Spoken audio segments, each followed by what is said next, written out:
Thank you for the presentations. I have a question to Dr. Hamadi. What is the difference between primary and redo pyroplasty apart from the adhesions? Did you find any specific differences during doing the surgery? As I've shown in the presentation, some of the cases was due to the anastomotic fibrosis. This is most of the cases. Some of them was missed crossing vessel, and 2 or 3 cases was just kinking of the pelvic junction, which led to obstruction of the kidney. So this is 4 or 5 causes could lead to the recurrence of the UBGO obstruction. Okay, Dr. Hassan. Sometimes on follow-up after open pyroplasty or whatever the technique you use, you will find a residual dilatation of the system. And when someone else will read the X-ray or will tell the parents that still there is some dilatation and maybe there is a potential failure of the previous technique, sometimes there is a lot of fallacies on confirmation of obstruction or not, even the fallacies using the renogram. So what is the tricks of indication that this is failure and it would need redo pyroplasty? Because sometimes we are in a gray area to operate or not to operate. This is residual dilatation or different obstruction. Although the complaint is apart from fever and UTI, may be vague to sharply decide if this child would need re-intervention or not. Dr. Hassan, actually this is a common problem after repairing pyroplasty because of the residual dilatation.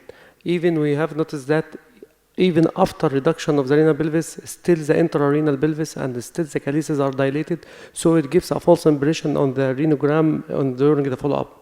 We have published previously in the journal of urology about the role of diuretic scintigraphy in comparing the function outcome after pyroplasty, and we have shown that we could depend on the split renal function rather than the pattern of obstruction of the renogram. So we compare the split renal function over the serial follow-ups, and after that, if there is a marked reduction in the split renal function, we consider this is a failure for the case. Other comments? I would agree. I mean, I always say that if the post-operative ultrasound is similar to pre-op or worse, then a renal scan should be done. And if the renal scan is not satisfactory for me or getting worse, then I would consider that as a failure. But I find that failures would be better to be labeled within 3 to 6 months after, but with very close observation to avoid losing function.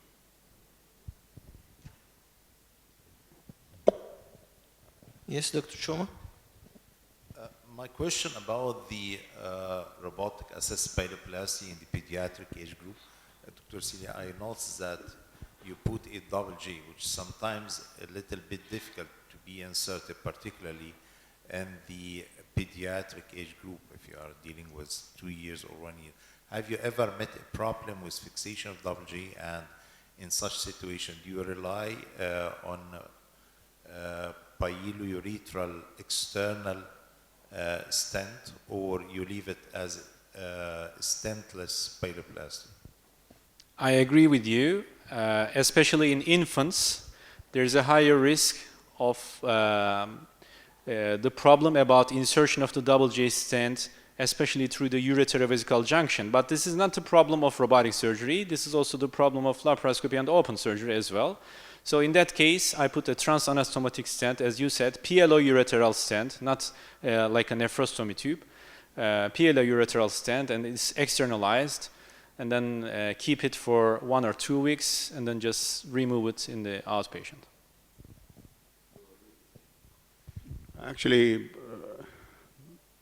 I find that this is very uncommon. I have few tricks that sometimes they do work. One of them is with the same, I put angiocath and I put my stents integrately. And with the same angiocath I inject a bit of mineral oil inside the ureter if I have problem, and then I empty the bladder, because usually sometimes when you overfill the bladder and if the nurse is filling it for you, it compresses the uretrovesical junction, the tunnel there. So putting a bit of mineral oil sometimes may help you to pass in a smaller stent. I tend not to like to put an external internal stent through the pelvis itself because I worry about it leaking from around it, and it happened once in my practice. So if I need to put a nephroureterostomy catheter, I actually go through the parenchyma, and I showed that in a video a few years ago within publication, that you can go with a needle through the lower pole of the kidney and then pass in a basket and take the Sally stent, as we call it, from Cook, and take it out. But I don't put it through the anastomosis or through the pelvis.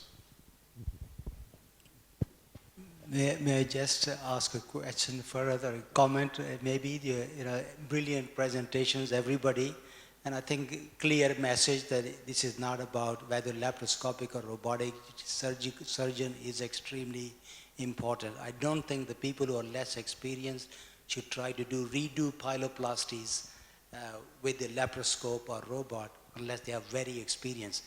In our centers, I think the first option is robotic approach if you redo pyroplasty. And I think robot has definitely advantages. There's no two things about it. And we must remember about robotics first. I respect you, you're a very skilled surgeon, but robots are evolving. I remember using the first robot in 2004 with the standard robotic system, and now we have XI and the X model. So I think there will be miniaturized, the instruments will be miniaturized, which will be suitable for pediatric use. And I think the future robotics may not be what this huge machine which we are using today.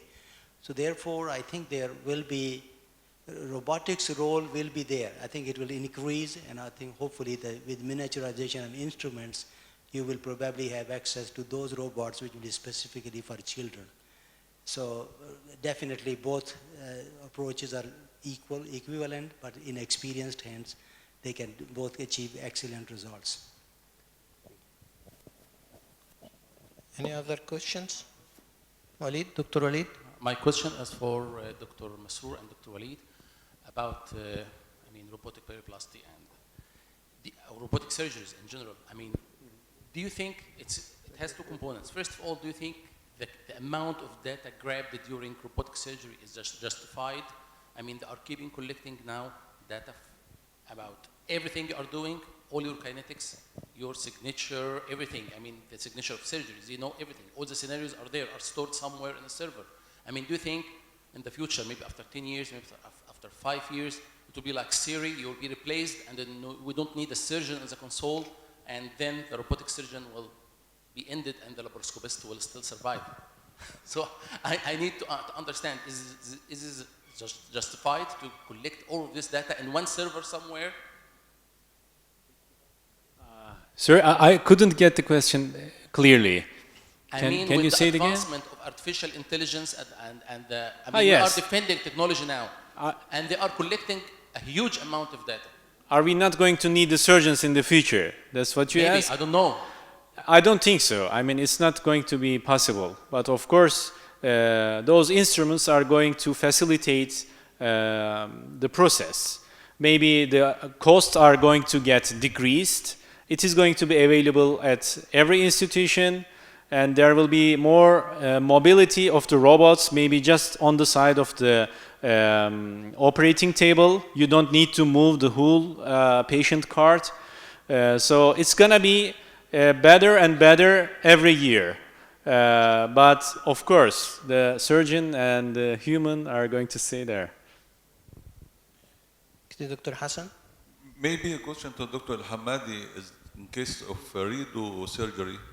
Do you ever find in your practice and to be obliged to do uretrocalyceal anastomosis because there is no enough pelvic tissue, or you feel that it is an ischemic tissue anymore from the surrounding adhesions or leakage or scarring tissue?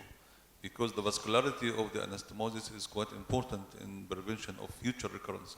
I faced with one case only in which the fibrosis was actually closing the renal sinus. I couldn't dissect the pelvis from the pelvic junction, and the parenchymal of at the lower pool was a little bit thin, which encouraged me to do the easiest way without jeopardizing the vasculature of the ureter. So I've decided to go with the ureterocalicostom.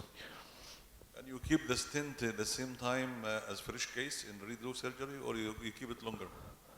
Sorry, for the pre-operative or post-operative? The duration of stenting in the redo cases is more lengthy than the fresh cases, or Yes. the same? Yes. I've tried to give it a chance for regeneration of the natural tissue, so I think we need a little bit longer to put this stent. Okay, now we conclude the last session of Dr. Schumann. Yes. I'm sorry, this is the last question. My question about how long you keep the stent after the robotic or laparoscopic pyroplasty in the pediatric age group, particularly if you leave the double J with a known little bit side effects like the irritative symptoms. There is one randomized control trial in British Journal of Urology published in 2013, I think. So they compared 1 week of stenting, double J stenting, and 4 weeks of double J stenting, and the outcomes were comparable. So that encourages us that we can remove earlier, but usually I keep it for around 3 weeks, sometimes 1 month maximum, and then remove it. Because as long as it stays there, it's a foreign body and it can cause UTI. I usually keep stents for 6 weeks. I keep them just because this is the routine. We do that for routine purposes to avoid having patients lost for follow-up. I tend to tell people and trainees and parents that if you really want to have the stent to be completely asymptomatic, you want to make sure that your kid is not constipated. And believe me, the Ditropan I give them, they barely use it if they are not constipated. So kids sometimes have severe constipation postoperatively, and that's why it's one indication for me to discharge patients post-laparoscopic pyroplasty is to make sure that they are actually not constipated. So symptoms-wise, to answer your question, is very minimal, at least in our series, and it never made me go back earlier to take a stent out than 6 weeks.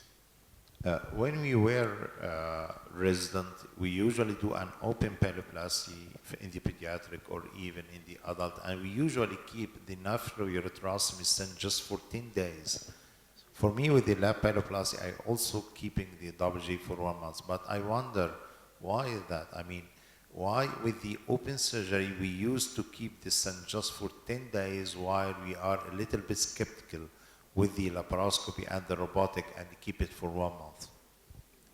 I would tell you that's a human reaction to being ogled by people wondering when we're going to fail, because you got to remember that when we incorporate or introduce a new technology, there is always a question about the value of it. I think I tend to be much more cautious in my patients, especially when I started doing robotic.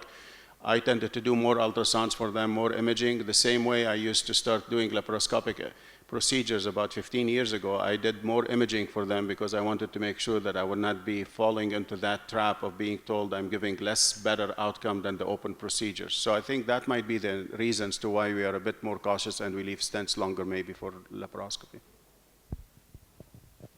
Okay, thank you very much everyone. That will conclude this session and the whole meeting. I hope everyone enjoyed the meeting and had very fruitful discussions and debates, and everyone enjoyed the cases.